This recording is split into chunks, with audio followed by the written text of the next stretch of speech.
finish this boot camp immediately. Once you're done, you start securing $50,000 job.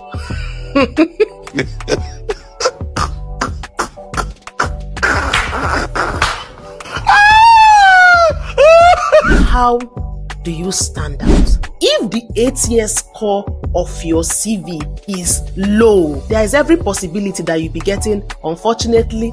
Oh my God!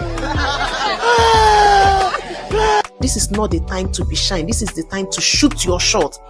If it is on Twitter, shoot your shot. If it's on LinkedIn, keep posting your project. Keep building your personal brand. You don't know who is watching out there. You've been submitting your application and nothing is happening. There's something else I suggest you do. I'm loving this.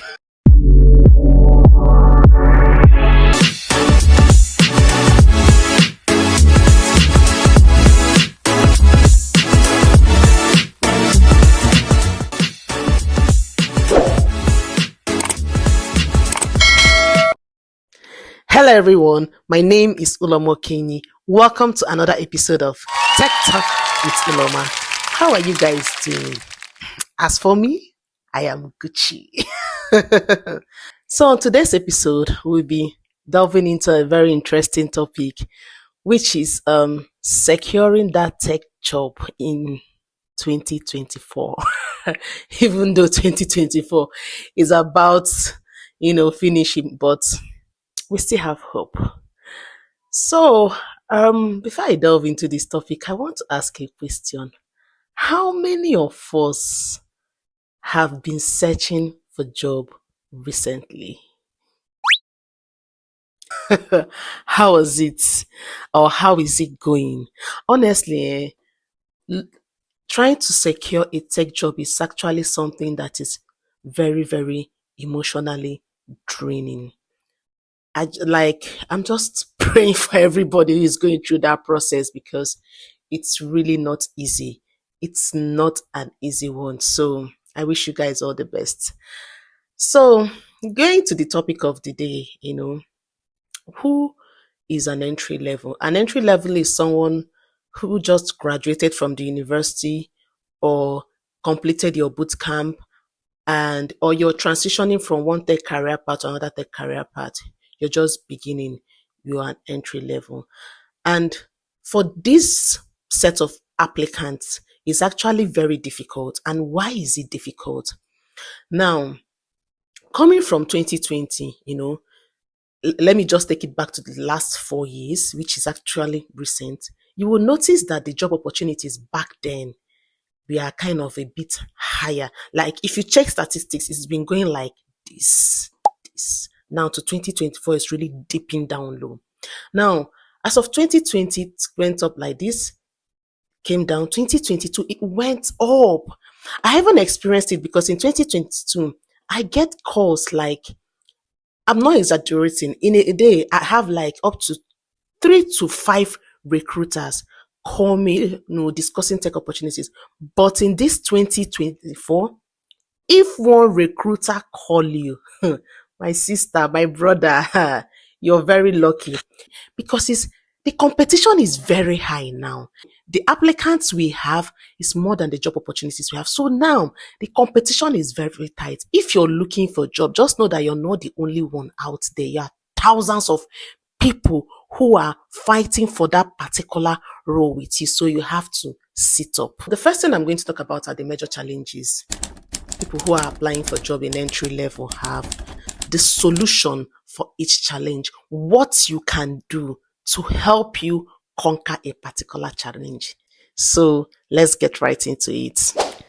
The first major challenge is lack of experience. In general terms, it's referred to as the experience paradox, which is as a fresh graduate or as a fresh graduate from a boot camp, right? You need an experience to get a job. However, you need a job to get experience. So what do you do? Are you going to just fold your hand and sit down for this experience to fall down from heaven? Do you understand? Because most companies are looking for people who have something to offer. Honestly, most organizations are not going to hire you if you don't have something to offer, even as an entry level. So you don't have to wait for job experience to fall from heaven and land on your head. You have to do something. And what do you have to do? I think the first thing you should do is start building projects, build your portfolio. Yes, because when you finished from boot camp and when you finished from school, you must have done some projects, right? Before you graduated, which is normal, right? You must have learned something. So you have to start building your own personal projects based on what you learned in school and based on what you learned from boot camp, right? There are so many problems in this world. Think of a problem. Use a digital solution to solve that problem. Yes, start building your own personal project. It could be for instance, if you're a software engineer like myself, you could think up of any solution, maybe like a hospital management, project management, any solution at all, even if it's an existing solution, just build something. You can't be looking for a job and as an engineer, we go to your GitHub profile. Some people that are even looking for a job don't have GitHub account, and it's really funny. As an engineer, I go to your GitHub profile and it's empty. You're not doing anything. Now, if I call you today to come for an interview, what do you have to offer? What do you have to bring to the table? So you have to start building your portfolio, start building a project. Are you a product designer? What is your Figma profile saying? Is it empty? If somebody invites you for an interview today, do you have anything to show for it? So the first step is, it doesn't really matter whether you're 3 months out of a boot camp or you're 5 months or 1 year or 4 years, it doesn't really matter. Start building your portfolio. And the good thing is that the more you build projects, the more you learn, the more you become better because you make mistakes and you're going to learn from that mistakes. The second thing you have to do is open source contribution. Me, I also made that mistake. You see all this whole open source thing. I wasn't really interested. But when it hits me, I started running around looking for open source project that I'm going to contribute and I started building my own. And don't wait. Are you a data scientist? Are you a data analyst? Start today. Start contributing to open source project because it's going to really help you brush up your skill. And this will even give you the experience in working as a team. If not worked in a team before, it will help you to work in a team. You learn from people and these people will also learn from you. And finally, another thing you can do to help you gain hands-on experience as an entry level is, freelancing and internship. Yes. For internship, you can just be looking for a role where you can intern. Do you understand? That will enable you learn faster. Now, one mistake many of us make is that while we are looking for an internship role, we are looking for people that will pay us tons of money. If you see unpaid internship role, please grab it because the most important thing is for you to gain that experience. That is the most important thing. That is consequential in the scheme of things. That's how they say it, right? So just if it's unpaid, please don't start looking for people that will pay you tons of money. There's this misconception that once you finish boot camp, you start making millions of money. Who told you? Even people with years of experience, they've not seen that kind of money some people quote online. Do you understand? I see some people say, finish this boot camp immediately. Once you're done, you start securing $50,000 job. I'm not saying it's impossible, though. It is possible. Do you understand? I'm not saying it's impossible. Please don't get me wrong.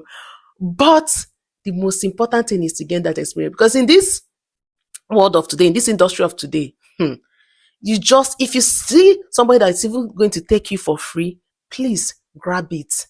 Don't let your greed stop you from gaining something good.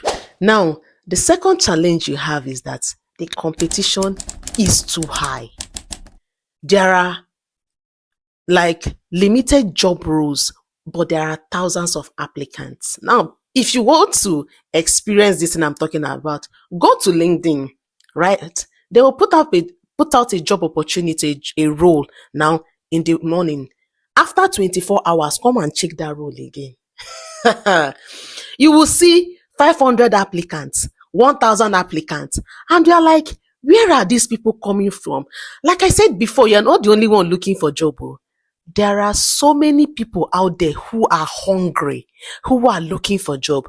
So the competition is too high, especially for entry level. How do you stand out? The first thing you have to do to stand out for me is that you have to tailor your resume to the job description you are applying for, right? I always ask people, is your CV speaking the language of that job description you are applying for? Are you applying for a role as a data analyst?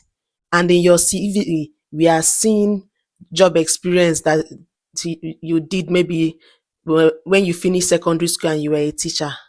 Tailor your application to the job description you are applying for. Another thing to make sure that your CV is speaking that language of the job you're applying for is make sure that your CV is ATS friendly. ATS is applicant tracking system.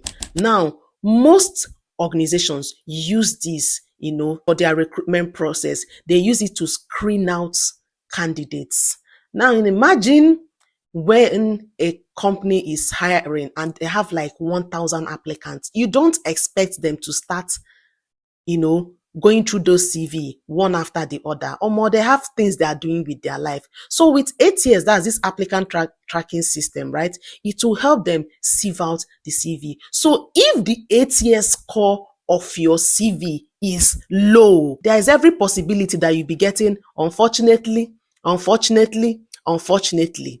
right? So for me, what I do is if I'm to apply for any job, I will bring out the job description, I'll copy it, put it one side, check the ATS score. At least before I submit for that application, right? I will make sure that the ATS score is up to 70%. I'm going to leave links of ATS resume checker that I've used in the past that have actually worked for me. I'm going to leave the link in the description box. The one I always use is Job Scan. Another solution that can also help you stand out is, build your personal brand.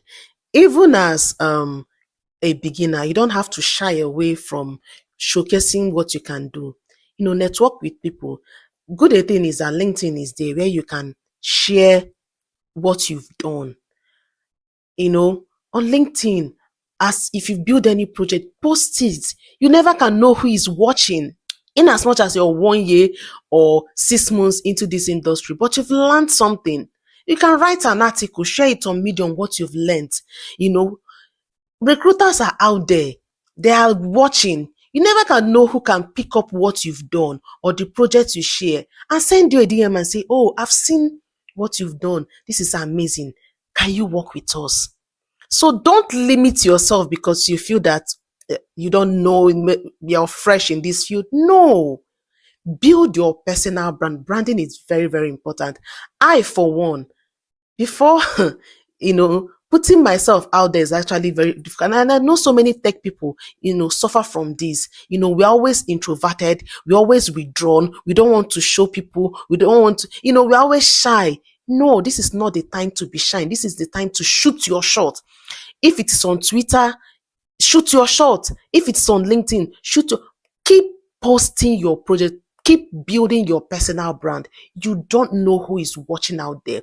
By doing that, you're building your confidence. You're showing that there is something I have to bring to the table.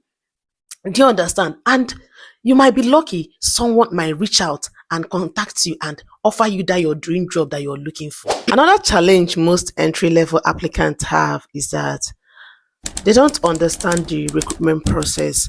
And honestly, if you don't understand the recruitment process, it could lead to missed opportunities, submitting poorly prepared application. It could also lead to you failing an interview.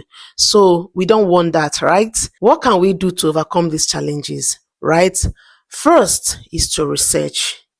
Because to be honest, most tech company follow almost similar recruitment process.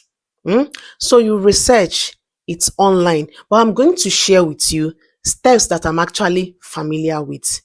The first step in most recruitment process is initial screening of your application. Maybe it could be screening of your CV or screening of the application. If the company require you to fill up a very big long application online, they will screen that.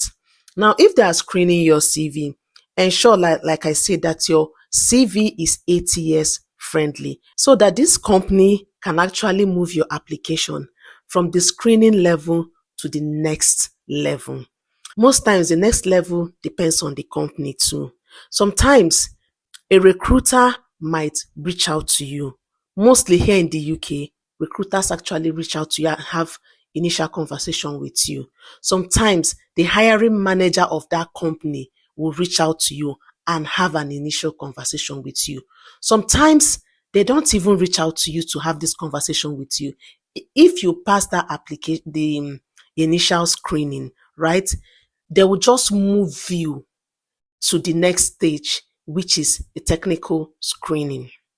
Now, let's assume that a recruiter reach out to you or the hiring manager reach out to you. It's almost similar process. You will have a conversation with them where they will kind of review your CV once again and you talk through your CV. You explain what you've done and the experiences you have. Now, for this, you just have to, kind of convince the recruiter or convince the hiring manager that you are the best candidate for that position so that they can move your application to the next level. Now, mostly this next level is usually technical assessment. Depending on the company, like I said initially, you have ways of doing this technical assessment. Some companies will give you coding challenge with platforms like HackerRank, Codability. There are lots of them. Now, before you take such coding challenge, please ensure that you practice. You keep practicing until you're very, very perfect before you take such coding challenge, right? Some companies will even require live coding technical assessments. I've done that before. They'll be there watching you and you'll be coding and they'll be looking at you. Once you're done, there and then they'll be like, you passed or we'll move you to the next level. If you do not do well, then you try again next time. Some companies will give you real time solution and tell you to take it back home to do. Now, I'm explaining this from my experience as a software engineer. Different role have different technical tests. If a data analyst there, you have your own technical test. If a product designer, you have your own technical test. Depending on your career path, my point is before you go into this technical test, please make sure that you're well prepared. Now, when you successfully passed your technical assessment, now you're ready to move to the next level, which most times is one-on-one interview. Sometimes this interview could be through phone call, sometimes it could be through online video call, or sometimes it could be in person. Now, before going in for this interview, just prepare yourself. Now, as you're preparing yourself, prepare yourself beyond technical questions because sometimes you might be good technically, but this organization want to find out how more about you. They want to find out, we call it behavioral interview. They want to find out if you're able to work as a team. They want to find out if you're a problematic person. Nobody wants to hire somebody that will come and be causing chaos in their company. They want to find out if you're a good listener. They want to find out if you're a good learner. You're not the kind of person that will come and be like, I know everything, even though you're an entry level, you want to kind of boss them around or show them that what they've been doing there, they've been playing. No, they want to find out the kind of person you are. So these questions, they want to find out how you work with people, how you communicate with people. They will check your soft skills too, other things about you beyond they've done they can ask you technical questions too. Most of this interview is either they split it into two interview. Maybe the first one is they ask you technical questions. If you pass the technical questions, the other one, they do behavioral interview, they ask you questions about yourself. Could the finance, some companies merge these stages into one interview. But at the end of the day, you're preparing yourself to make sure that you're going there to kill that interview. You're going there to show them that you have something here and you have a good behavior too. Now, I always tell people, when you're going for interview, remember that you are not the only one. There are several people that these people are speaking to. So you have to bring your A game. If you're going to explain, if the interview require you talking through the technical assessments you've done, if you can go with presentation slides, good, it could help you. Just put in your possible best to make sure that you're the best person that they are going to hire. Right? When you're there, show composure, show steeze, show that yes, that you're the best candidate for them, and answer questions very well. Now, questions that especially technical questions that you don't know the answer, please don't go and be claiming that you know it's something that you don't know and now start talking nonsense. No. If they ask you something you don't know, I don't think there's anything wrong with saying, oh, I don't know this, or I've not heard of this before, or I'm willing to learn. Or if you're very new to that particular technology, you could tell them industry wise, because you're an entry level, they might not even expect so much from you. You might be like, okay, I've done this on my own, but industry level, actually, I've not done it industry level, but I've done it personally. Do you understand? Just be honest, but at the end of the day, make sure that you answer them very well so that you will have a very good result at the end of the day. Most time, physical interview is usually the last stage, most times, right? Maybe the next stage could be maybe documentation, or for you people to discuss salary. That's if you've not discussed that with your recruiter. Do you understand? Once you're done with it and you pass, most times you're successful and you can now start working. Another challenge most entry level applicants have is imposter syndrome. And what is that? You believe that because you just finished from a boot camp, or you're just a graduate, you're not qualified enough to apply for this job. Say that.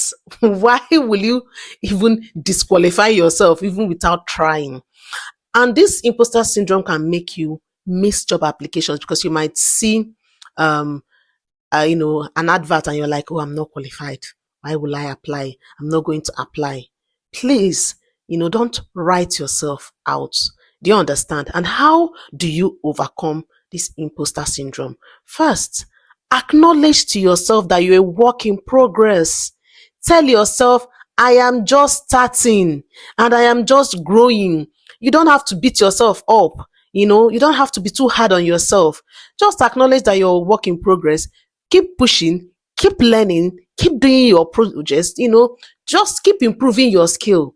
Another, solution to overcoming imposter syndrome is celebrating your small wins. For instance, if you've gone through a recruitment process, maybe you passed the first and second stage and you didn't get through, celebrate yourself because you've done something great. Yes, it could be painful that you didn't get that job, but at least you got to a certain level and you're going to learn from that experience.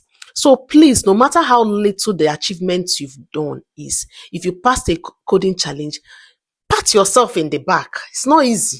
If you pass a technical assessment, it's good. Celebrate your small wins. It's actually very, very important. It will help you to, feel good about yourself. Another solution in overcoming imposter syndrome is apply even if you don't meet the requirements. Yes. Most job I apply for, maybe if I meet up to 60% of the job requirement, I submit my application. Sorry, 60 to 70%. Yes, I submit my application because I feel that yes, I must not know everything. And to be honest, the employers that are hiring you know that you must not know everything, right? Nobody knows it all. Nobody, has their life figured out, have this whole tech thing figured out. So if you check the job description, or if you check the ATS score and you get up to 60, 70%, please submit the application. You never can tell. And you never can tell, that job you're submitting that application could be your job. So it's very, very important to submit your application, even if you think you don't meet that requirement. Now, if you've literally done everything I've mentioned in this video, you've been submitting your application and nothing is happening, there's something else I suggest you do. In your location, for instance, if you live in Lagos or any state you live in Nigeria, even in the UK, try and research on tech companies around where you are. Stand up, move up, start going to those companies, or start visiting those companies one after the other and be submitting your CV. Yeah, some people might reject your CV, some people might accept it, or some people might say, oh, we are not hiring now, but it really doesn't matter. Let me tell you a story. The first ever job I got when I was still doing my NYSC, that job did not come to me. Most people wait for jobs to come and fall down from heaven and meet them. No. Weekends, because I served in Nasarawa, I'll go back to Abuja and, I Googled IT firms in Abuja and I started submitting my CV. One of those days, I went to this organization, I dropped my CV, and the owner of that place saw me. I'm like, what are you doing here? I'm like, oh, I came to submit my CV. I just want, after my NYSC, let me see if I can get this opportunity. And he was not like, really? And the funny thing is that I actually knew him because he's a lecturer in the school I was serving. And he said, come for interview, no problem. Come for interview. And that was how I got my first job. Even before I finished my NYSC, I got my first job because I was really proactive. I was determined. So if you're really determined about securing this job, you have to, move, be proactive and leave your comfort zone. You have to be aggressive about it. You have to show that you're hungry about it. For instance, if you're based in the UK, you can, start calling these companies. Hello, my name is Uloma. Do you have an intern role? Do you understand, for a product designer, for a data analyst, for a software engineer? Just keep trying. It can be frustrating when you're getting no all the time, but at least make a conscious effort. Give yourself targets. I am going to visit 10 companies today. I am going to call 20 companies today. You never can tell. They might say, okay, submit your CV. Come for interview and you will get that job. Do you get? So just try this out. I'm sure that by the time you explore these solutions I'm dishing out, will click and you will land at your dream tech job. Another thing I want to touch upon before I conclude this episode is dealing with rejection and staying motivated. Right? Honestly, being rejected for a job is not a good thing. I've experienced that. And sometimes, what do? I cry. But that's not a solution, because cry will not do anything for you. So if you're being rejected for a role, the first thing I suggest you do is seek for feedback, right? For instance, if you go for an interview and it did not come your way, you can ask them, please, what did I do wrong here? You can send them an email. If it's a good company, they will give you a feedback. And you can also tell them, if there's another opportunity, you are willing to, go through the recruitment process again to see if you will pass this time around. But always seek for feedback. Don't be too negative. Don't say, oh, these people rejected me because they don't like me and I'm good. All those stuffs like that, and start, well, that's fine. But seek for feedback, because with feedback, you can kind of assess yourself, right? And the next time you go for an interview, you would learn from the feedback they've given you and you would do better.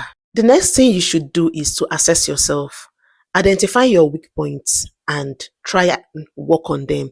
If you failed a coding challenge, try and learn from that failure and, improve, learn. If you fail any technical assessment, you've not done well here, assess yourself and improve, work on that so that the next time you're trying to do that technical assessment again, you will do better. Assess yourself is very important, for you to, go for another interview and do better than you've done before. It's really, really very important. Another thing you can do is also remember that searching for job is a game of numbers.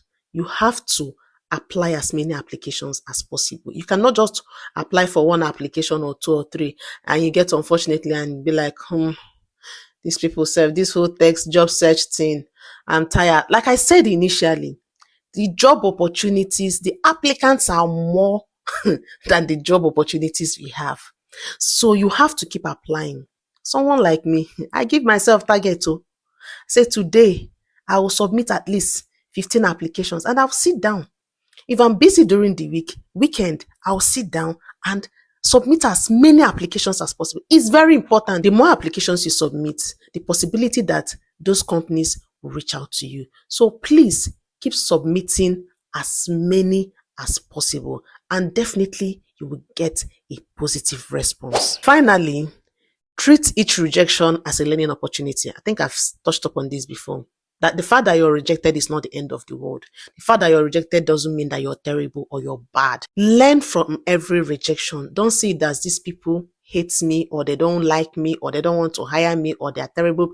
Some of us, we don't like to learn, because we feel that we have everything all figured out. No, each rejection should be a learning opportunity for you. Now, like I said, you assess yourself, learn from your mistakes and improve yourself, right? So that's all for today.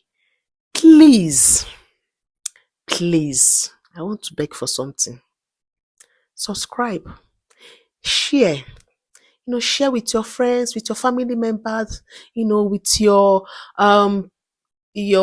sisters, brothers that are just graduating from school. Share with them. All those people who saw the computers and are looking for a job, share with them. Like and subscribe. And I promise you that I'll be coming with more juicy topic, more interesting topic, more, topics that you will learn from. Thank you so much. Uloma signing out.